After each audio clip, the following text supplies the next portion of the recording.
859 words within range. Here's the script. In 280 BC, the Lighthouse of Alexandria burned so bright it could reportedly torch enemy ships from miles out at sea. You were never taught who really built it. There's a reason. Because the name carved into that tower wasn't supposed to survive. Someone made sure it did anyway. And the reason why is darker than the wonder itself. Alexandria, Egypt. 300 years before Christ, Ptolemy II rules the richest port city on Earth. He wants a monument that says so, something sailors can see from 40 miles out, guiding grain ships and warships alike into the world's busiest harbor. He hires an architect named Sostratus of Cnidus. Sostratus builds something no one has built before, a tower over 300 feet tall. 3 stacked sections, square, then octagon, then cylinder, capped with a mirror that throws firelight across the Mediterranean at night. It becomes one of the 7 wonders of the ancient world. And Ptolemy wants his name on it, only his name. Here's what they don't put in the textbooks. Sostratus was ordered to carve a dedication to the king, just the king. No architect gets credit for a pharaoh's monument. That was the rule, unbroken for 3,000 years of Egyptian building. So Sostratus obeyed. He carved Ptolemy's name into the stone exactly as commanded, but underneath it in the rock itself he carved something else first, his own name. A dedication to the gods on behalf of Sostratus, son of Dexiphanes of Cnidus. Then he covered his own words in plaster and chiseled the king's name into that thin outer layer instead. Ptolemy saw only what he'd ordered. The trick was patient. Plaster erodes. Stone doesn't. Decades passed. Sea salt and wind did what Sostratus knew they would do. The plaster cracked. It flaked. It fell into the harbor piece by piece, and underneath, his real inscription surfaced, permanent, defiant, older than the king's name that had covered it. By the time anyone in power noticed, it was carved too deep to remove without collapsing the tower's face. An architect had outlasted a pharaoh using nothing but chemistry and time. That's strange enough on its own. But it's not even the strangest part of what got buried here, because the lighthouse itself didn't just crumble from age. Something else took it down first, something with a name and a motive. But here's what doesn't add up.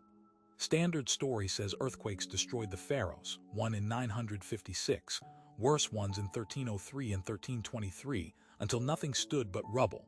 Simple. Except medieval Arab chroniclers, writing centuries before those quakes, already described the lighthouse crippled, its legendary mirror gone, decades earlier, under a ruler who had every reason to protect it. Why would a caliph controlling one of the ancient world's greatest military assets order it partially dismantled himself? Earthquakes don't explain that. Someone else got there first. Here's the part that got buried the deepest. Arab sources describe Byzantine agents, enemies of the caliphate, slipping into Alexandria with a rumor. They claimed King Solomon had hidden treasure beneath the lighthouse's foundation, untold gold buried under a wonder of the world. The caliph, Walid I, took the bait. He ordered the base excavated to find it. Workers dug beneath the tower's footing, weakening the very structure engineered to hold that mirror steady against wind and wave for 1,200 years. The mirror shifted. Its precision was gone, and with it, Alexandria's ability to spot and possibly burn enemy ships before they made landfall. Only after real structural damage had already been done did the spies vanish, the rumor die, and the public realized there had never been any treasure at all. By then it didn't matter. You cannot undig a foundation. The lighthouse stood, crippled, for centuries afterward, a wounded giant waiting for the earthquakes that would finish what espionage started. Neither side wanted this remembered. The Byzantines didn't want credit for sabotaging a wonder of the world through deception rather than battle. And the caliphate certainly didn't want it known that their military edge in the Mediterranean was dismantled not by an army, but by a rumor about buried gold that a ruler was gullible enough to believe. So the story you got was the safe one. Earthquakes, natural disaster, nobody's fault. Easier than admitting a superweapon of its age was talked out of existence by con artists, or that its own architect had beaten his king using nothing but patience and plaster. If a structure that stood for 1,000 years can be erased down to a footnote about weather, what else got the same treatment? What other natural collapse in the history books was actually somebody's quiet sabotage, cleaned up after the fact? Nobody has ever recovered Sostratus's full inscription. Divers have found blocks in Alexandria's harbor, submerged since 1323, some etched, most unreadable, none confirmed as his.